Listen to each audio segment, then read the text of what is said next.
గుడికి తీసుకొచ్చావు. 6 hours journey మొత్తం వేస్ట్ చేసావు కదరా. నీ నమ్మి వచ్చినందుకు చెప్పుతో పట్టుకోవాలరా. అయినా ఒకసారి చూద్దాం లేరా. సారీ రా, ఇలా ఉంటుంది అనుకోలేదు. మరి ఎలా ఉంటుంది అనుకున్నావు? చూడు, పాడుపడిన దాన్ని తీసి పడేయకుండా ఇంకెలా ఉంచేశారు. అది కాదురా. ఏది కాదురా, ప్రపంచ దేశాలు కంప్యూటర్లు, స్పేస్ షిప్లు అంటుంటే గుళ్ళు గోపురాలు అంటూ మన దేశం ఇంకా వెనకెళ్తుంది. రేయ్, తెలిసి తెలియకుండా మాట్లాడకండ్రా. అసలు ఇలాంటి పాత వాటిని కూల్చి పారేయాలరా. రేయ్, ఇంకెందుకు టైం వేస్ట్, పని వెళ్దాం. ఇంకోసారి రేయ్, ఇలాంటి గున్నా. గుళ్ళు చూడడానికి ప్లాన్ రేయ్. చేయి. రేయ్ ఆగురా. రేయ్, నేను చెప్పేది కొంచెం అర్థం చేసుకుంట్రా. రేయ్ ఏంట్రా? ఏంట్రా వినది? ఒకసారి మీ సెల్ ఇవ్వండి, అలాగే మీ పర్సు కూడా. చిన్న పనుంది, ఇవ్వండి. ఇక మీ వస్తువుల్ని మర్చిపోండి. ఇదిగో క్రెడిట్ కార్డ్, ఎంత కావాలో తీసుకొని ఇంతకంటే మంచివి కొనుక్కోండి. చూడు బాస్, ఆ పర్సు మా నాన్న గుర్తు ఉంచుకున్నాను. నువ్వెంత డబ్బిచ్చినా ఆ పర్సు మాత్రం ఇవ్వను. ఇది పాడైతే లాకర్లో పెట్టి చివరి దాకా జాగ్రత్త చేస్తా. నా సెల్ కూడా అంతే. అందులో నాకు కాంటాక్ట్స్ ఉన్నాయి, నా కెరీర్ ఉంది. నువ్వు కోట్లు ఇచ్చినా ఇవ్వను. ఇది కింద పడి పగిలితే వేరే సెల్లో అదే సిమ్ వేసుకొని వాడతాను. ఇవి పాడైనా మీరు జాగ్రత్తగా పెట్టుకుంటారు. ఇంతకంటే ఎక్కువ డబ్బు వచ్చినా అమ్ముకోరు. మీకు వీటితో ఉన్న సంబంధం మహా అయితే 5-6 ఏళ్ళు. ఈ మాత్రానికి మీరింత సెంటిమెంట్ ఫీల్ అయితే, ట్రైన్లు, ప్రొక్లేన్లు, కార్లు, బస్సులు లేని కాలంలో ఎంతో మంది శిల్పులు తమ జీవితాల్ని ధారపోసి 800 సంవత్సరాల క్రితం కట్టిన గుడి ఇది. ఇంకో 1000 ఏళ్ళైనా ఇది ఇలాగే ఉంటుంది. ఆచరణ, ఆదరణ, ఆరాధన. ఈ గుళ్ళోని అణువణువులో మన పూర్వీకుల జ్ఞాపకాలున్నాయి. ఇక్కడ వీచే ప్రతి గాలిలో మన పూర్వీకులు ఈ లోకమంతా చల్లగా ఉండాలని చేసిన మంత్రఘోష ఇంకా వినిపిస్తూనే ఉంది. మేము ఈ సెంటిమెంట్లను కాపాడుకుంటారు, మన పూర్వీకుల సెంటిమెంట్లని మాత్రం నిలువునా కూల్చేసి రిసార్ట్లు కట్టాలా? ఎంత తేలిగ్గా చెప్పారు.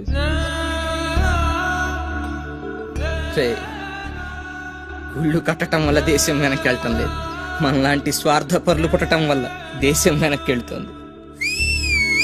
హ్యాట్స్ ఆఫ్ శ్రీ, ఏం చెప్పావు? Sorry boss.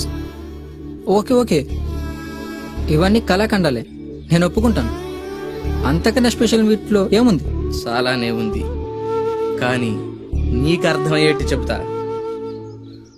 బాగా చూడు.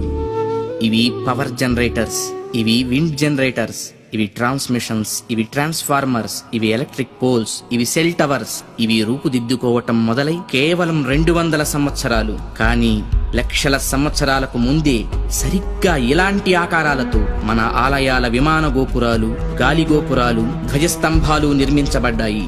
ఆలయ ప్రాంగణాల్లో ఉండే తులసి, రావి, మారేడు వంటి మొక్కలు ఎయిర్ ప్యూరిఫైర్స్ గా పనిచేస్తాయి. ఆలయాల్లో అర్చకులు చేసే ముద్రలు ఆక్యుప్రెజర్ గా మారి శరీరంలోని ప్రాణశక్తిని ప్రేరేపిస్తాయి. వీటి ద్వారా వీళ్ల కాన్సంట్రేషన్ హై లెవెల్ కి చేరుతుంది. దీన్నే తంత్రం అంటారు. వాళ్ళు పలికే శబ్దాలు ఎలక్ట్రోమాగ్నెటిక్ వేవ్స్, విద్యుదయస్కాంత శక్తి తరంగాలుగా మారతాయి. ఆ శబ్దాల అర్థాలు మైక్రోవేవ్స్, సూక్ష్మ భావ తరంగాలుగా పనిచేస్తాయి. దీన్నే మంత్రం అంటారు. గుళ్ళు కట్టేటప్పుడు బంగారం, వెండి వంటి ఖనిజాలతో పాటు నవరత్నాలను భూమిలో నిక్షిప్తం చేస్తారు. ఇవి ఎర్త్ పిట్స్ గా పనిచేస్తూ శక్తిని ఆలయ ప్రాంగణమంతా వ్యాపింపచేస్తాయి. రాతి విగ్రహాల క్రింద, ధ్వజస్తంభాల క్రింద లోహపు రేకులతో తయారైన యంత్రాలుంచుతారు. గాలి గోపురాలపై, విమాన గోపురాలపై లోహ నిర్మిత కలశాలు అమర్చుతారు. ధ్వజస్తంభాలకు లోహపు తొడుగులు వేస్తారు. ఉత్సవ విగ్రహాలను పంచలోహాలతో తయారు చేస్తారు. లోహం శక్తికి వాహకంగా పనిచేస్తుంది. దీన్నే యంత్రం అంటారు. మంత్ర తంత్రాల ద్వారా ఉత్పత్తి చెందే శక్తికి ఈ యంత్రాలే రిసీవర్స్. ఇక హైడ్రాలిక్ పవర్ స్టేషన్స్ లో లాగా ఆలయాల్లో జరిగే అభిషేకాల్లో కూడా ఎత్తు మీద నుంచి స్వామి విగ్రహం మీద నీరు పడుతుంది. దానివల్ల పొటెన్షియల్ ఎనర్జీ కైనటిక్ ఎనర్జీగా మారుతుంది. ఇలా మంత్ర తంత్ర యంత్ర ప్రక్రియలతో విశ్వవ్యాప్తంగా ఉన్న ఇంటర్నల్ ఎనర్జీని రిసీవ్ చేసుకొని అందరికీ అందించే కాస్మిక్ పవర్ స్టేషన్స్ మన ఆలయాలు. ఈ జనరేటర్ నుండి ఉత్పత్తి అయిన విద్యుత్తు ట్రాన్స్మిషన్స్ ద్వారా టెర్మినల్ స్టేషన్ కి చేరి అక్కడి నుండి సబ్ ట్రాన్స్మిషన్స్ ద్వారా ఎలక్ట్రిక్ పోల్స్ సాయంతో లో వోల్టేజ్ ఇళ్లకు, హై వోల్టేజ్ ఫ్యాక్టరీలకు అందుతుంది. సరిగ్గా ఈ జనరేటర్ లాగే గర్భగుడిలోకి చేరిన శక్తి అంతరాలయమంతా ప్రసరించి పరివార దేవతల ద్వారా విస్తరించి ఎలక్ట్రిక్ పోల్స్ వంటి ధ్వజస్తంభాల సాయంతో సామాన్యుల నుంచి మహాభక్తుల దాకా వాళ్ళ స్థాయికి తగ్గట్టు అందరికీ అందుతుంది. అందుకే గుళ్ళకి వెళ్లే భక్తులు ప్రశాంతతను పొందుతున్నారు, గ్రహణ శక్తిని పెంపొందించుకుంటున్నారు. ఆ శక్తితోనే సమస్యలను పోగొట్టుకోగలుగుతున్నారు. అంటే అర్చకులు ఎలక్ట్రీషియన్సా? యా, అంటే మీరు చదివింది సైన్సా? Common sense. అందుకే గుండె పని చేస్తున్నంత కాలం దేహం బాగుంటుంది, గుడి పని చేస్తున్నంత వరకు దేశం బాగుంటుంది. నవ్య చైతన్య జీవనానికి అంకురార్పణ, భవ్య సౌజన్య భావాల సంతర్పణ, ఆలయాల అవతరణ, ఆలయాల అవతరణ.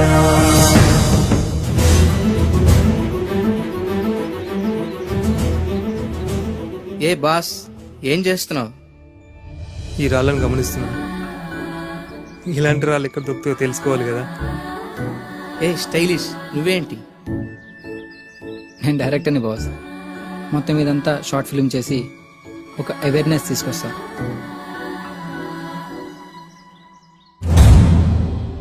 మనం ఫండ్స్ కలెక్ట్ చేద్దాం, ఈ ఆలయాన్ని పునర్నిర్మిద్దాం. కుటిల సంకుచిత తత్వాలపై మహత్వ పవిత్ర జలాల ప్రోక్షణ, మనకు మనమే చేసి